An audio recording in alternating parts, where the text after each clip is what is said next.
Hello. So, reflections.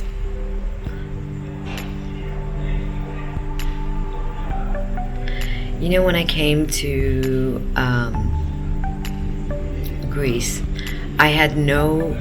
before I started, all I knew was that I felt like Greece was the place that I wanted to be in, and I didn't know why. I was just following my intuition, and after being here for a month now, I feel like it was exactly what I needed.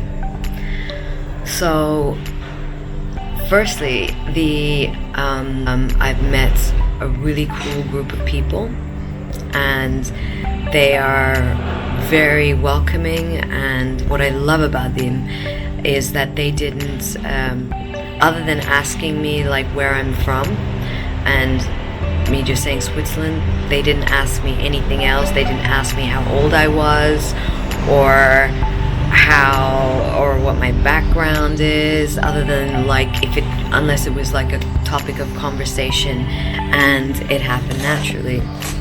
And so the other thing that I really like about being on an island is that there are no distractions in terms of like lots of shops or massive billboard pictures of Johnny Depp selling a perfume, and somehow that's sending subliminal messages that that's the kind of thing that you need, or I don't know, like a poster of a woman, a beautiful woman or something modeling, and like that's the ideal that you need to emulate or anything. There's none of these crappy things that make you feel like somehow sending you messages that you're not enough. And also I really like the relaxed atmosphere here. It's very laid back and very I just see the contrast. Like when I would sit in coffee shops in Zurich, I would hear like people talk about money or what they're doing in their jobs and their business and project deadlines, or I would hear relationship issues and whatever, things like that. Here, okay, I don't really understand what they're saying. They're talking in Greek, but the thing is, their body language is very relaxed. There's just I don't know. It's just sort of like it just feels so familial. Like, just when you're with your family, the way you talk, it's sort of like that. People meet up and they'll be like, hey, everyone seems to know each other. You'd walk down the street when I'm with the group that I'm with, they'd wave down somebody, and it's really cool how everyone knows each other. And oh man, I love that they don't ask me how old I am, because I was getting that a lot in Italy. And the thing is, I didn't realize how, because I don't care about my age at all. The only time I say it is when I want to use it for leverage. Like, listen, I've been on this planet longer than you, so don't try and talk down to me, kind of thing. Otherwise, I don't care about it. So the funny thing is, like, I didn't realize it had set in subconsciously in my head as a big deal. So Manos told me, he's the owner of the place that I'm staying. He's like, okay, Crete is famous for this Venetian wall. You can walk up this area, and it's sort of like a cliff, and it takes you directly to the sea. So I did that, and I got to this an edge, a cliff, and it's about a 6 feet jump. And before, I would have been like, yeah, I could do it, no problem, I could jump that. Now it was like, oh no, I might break something. So there I am trying to like slide down the wall and stuff, and it's right in front is just the main road and cars are passing, and I don't know what the hell they were thinking. This just crazy, not just walking, trying to slide down a 6 feet drop. And then afterwards I was like, oh my god, that's it. Forget age, forget everything. I mean, before, like, you wake up in the morning and you think, oh yeah, my back feels funny, maybe because I slept funny. And now it's like, oh no, it's because I'm old, that's why. It's like, yeah, forget that. I prefer not to have that. And it's just these stupid labels, like age is a label, and with that comes all these things like, okay, you need to be a certain way. Should I get a walking stick or something, or like where you're from, and then suddenly people like put you in a box, like these people, that kind of crap goes on. So I really love that they didn't do that, and because of that I could just relax. I could just show up as me and as them. I feel more that people are interested here in who you are rather than where you're from or what background you are. I mean, it's in Zurich. I was there for 11 years, and I think just only recently I could just say, okay, I have like one Swiss friend, and here within like 2 weeks I'm already included in like this group. On weekends we go out and have dinner together and just hang. Oh my god, can they eat? I thought I could eat, but these people 3, 4, 5 hours just eating. And it was great because in Abu Dhabi it's like when we'd go for like long brunches, it was like that 3, 4, 5, but I mean seriously eating for 4 hours. I could eat a lot, but it was too much. But it was still just the conversation and the people and the vibe, just everyone's relaxed. Is a combination of couples and single people, and I don't like the word single, I like the self-partnering people word. And so I got that. And the other thing that was really cool was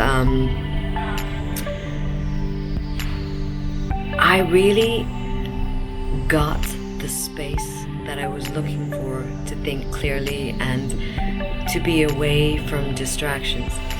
Because recently, I mean, just for a couple of days, there's just been an idea or sort of like something that I've just been sort of on the edge of my consciousness that I've been thinking about. And today I just feel like it's something that just talking about. And one thing was like in Zurich I did feel like even though it wasn't as crazy busy as in London it's very like hustle, like you need to be something, do something, get, have a career, whatever. It was just very busy. And in Zurich, even though it wasn't as stressful, I did feel like a certain pressure to have a partner or something. And somehow, if I didn't have a partner, I felt judged and I felt like I was a leper or something. And it would even make me question, like, oh, okay, maybe I'm doing something wrong and stuff.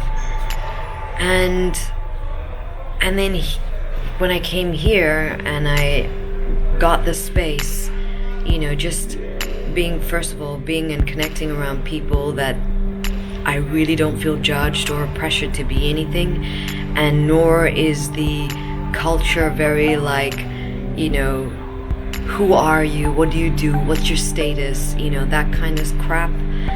And so when I get that sort of space to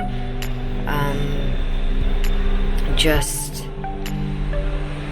really think clearly, I was just thinking whether,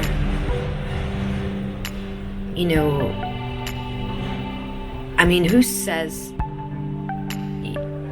that you, I mean,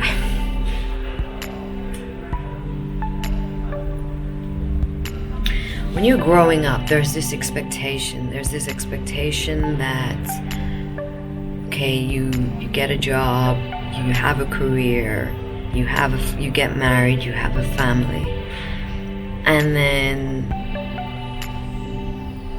you know, when I came here, I was like, okay, so the career and thing, I mean, that's sort of like now you're seeing in the world, people are trying to do what's more meaningful to them, and it's not such a big deal anymore like it was in the 50s, where you really had the job security and everything, and now you just see, you know, there's no loyalty from companies, and as a result, people also don't feel like they need to be loyal or whatever.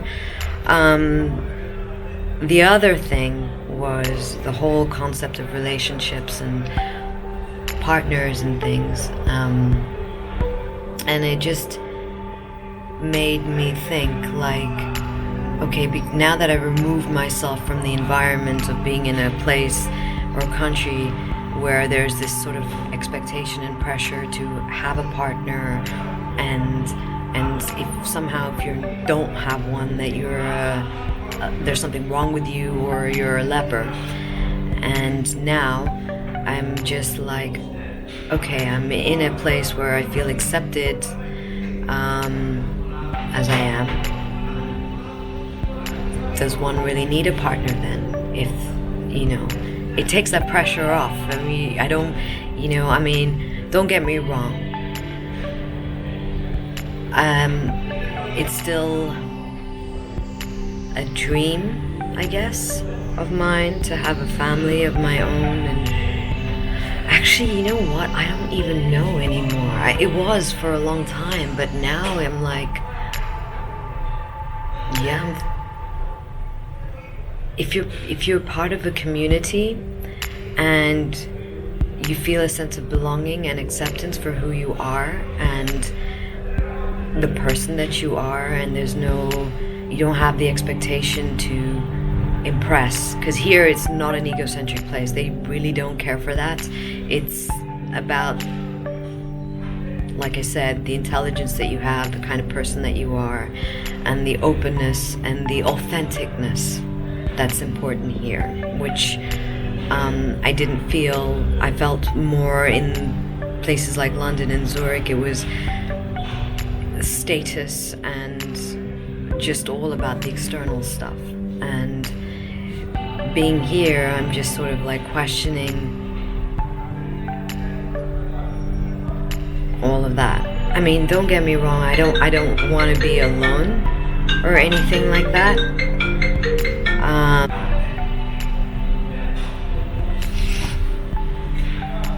So don't get me wrong, I mean, nobody really wants to be alone. I mean, that's why I guess they want a partner, so that, you know, if they're sick or having panic attacks or something, you know, there's somebody there. But I don't think that's a good reason to have a partner, just in case you die and somebody's there, you know. And aloneness.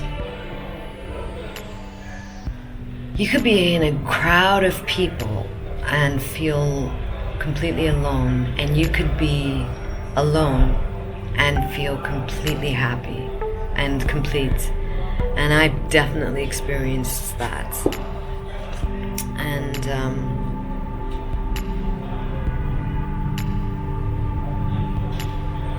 I think what's most important in life is, I don't know if it's enough just to have a partner. I think it's important to be part of a community. It's everything. I mean, what is it Nelson Mandela said? He's like, you know, it takes a village to raise a child, and I think it's true. I mean, some of the old ways of, like, you know, there was just always a sense of community and just being a part of something bigger than just yourself or your partner. And I think that brought us stability, and I think in a way even inner peace. And like I was reading this book, I can't remember the name of the author, but they were saying like one of the big reasons why Denmark was listed as one of the happier places to stay is because they are very community oriented. Like it's in their nature. Like if you move into a place, you get to know your neighbors, or you get to that you share a lot and things like that, and so that's a really big part of being happy. And happiness is just a transient state. It's so easy to be happy. Put me on a roller coaster, I'm ecstatic. It's not happiness that I think people really want. For me, it's about contentment and peace. And I realize it doesn't matter what you have or what you don't have. The most important thing in life is being at peace with yourself, because if you don't have that, you don't have anything. Nothing matters. You're always going to be chasing something, one thing or the other. To fulfill your need, whether it's a partner, thinking somehow that they, will make you feel alive or make you feel young, that whole romance thing. I don't know. I think there's just more to everything. I think it's just just this westernized culture of like trying to make something of yourself, achievement, drive, status, all of that.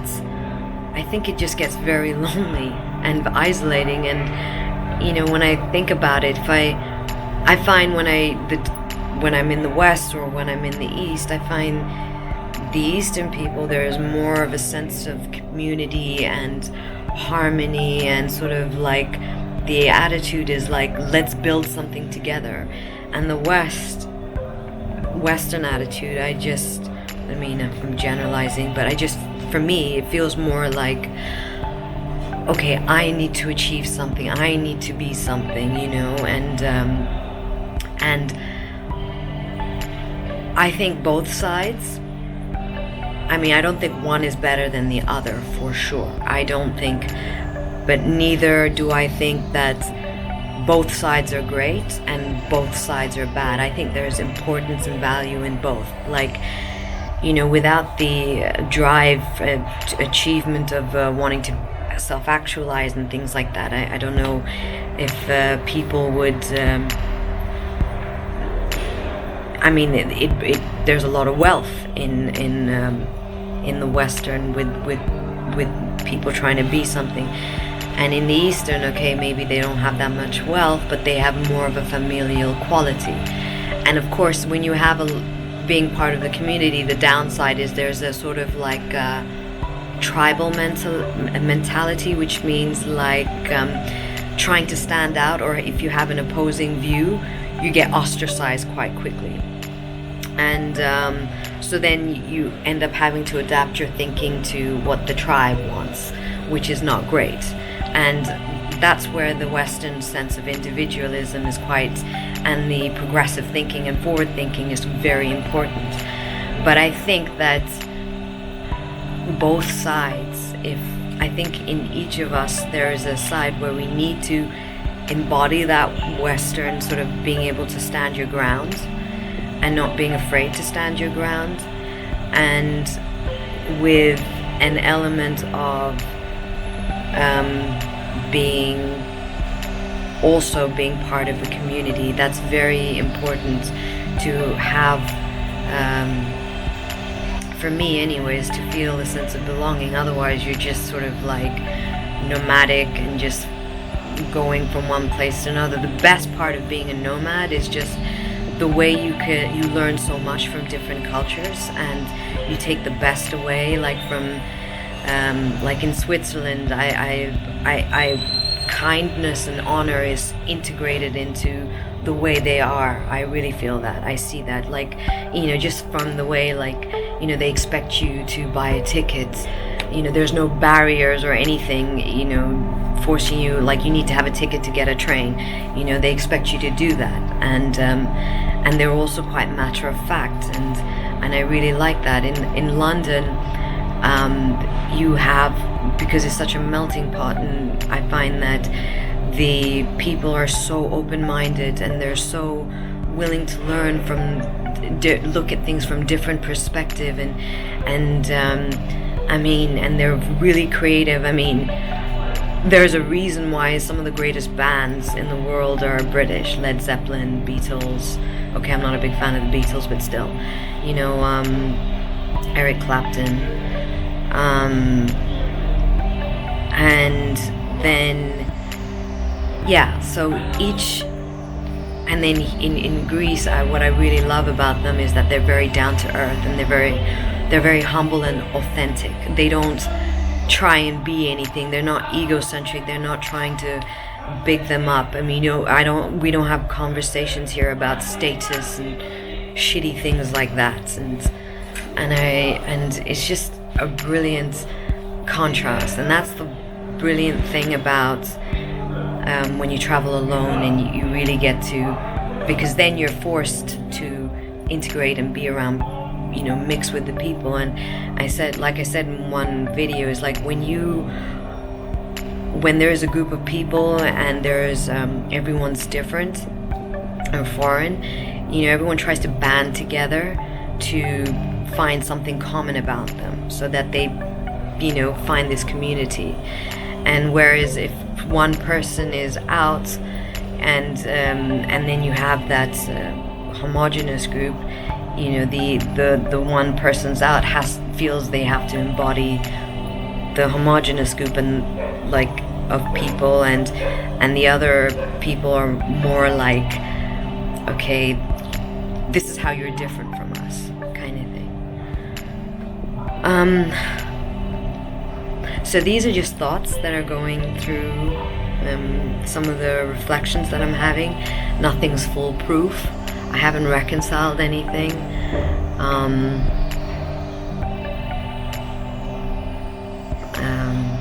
And just sort of like figuring out on what's important to me and what's not, and what's really driven by external pressure, societal expectations and pressure, and what's driven from my own sort of desire. And that's why I'm not doing so many videos, because I just feel like I need the space and time to reflect, and I didn't want to do like oh, look at this kind of, I don't know, just I just wanted to bring videos which are just things that I'm really thinking about, and that I thought that might be something that maybe would be of interest to you as well. Some of my findings. I'm an analyst at heart, a detective, always constantly trying to figure out life, people, and hence the name The Thinker, because I spend 90% of my day just doing that. In fact, I have a hard time switching off. At night it takes me 3 hours to fall asleep, because I'm just like so that's why I've also started like meditating as well. And meditating is a pain, just sitting there and just like, okay, stop thinking. But I've started doing like yoga, which I prefer, which is more action based. But anyways, so speak to you later. Ciao.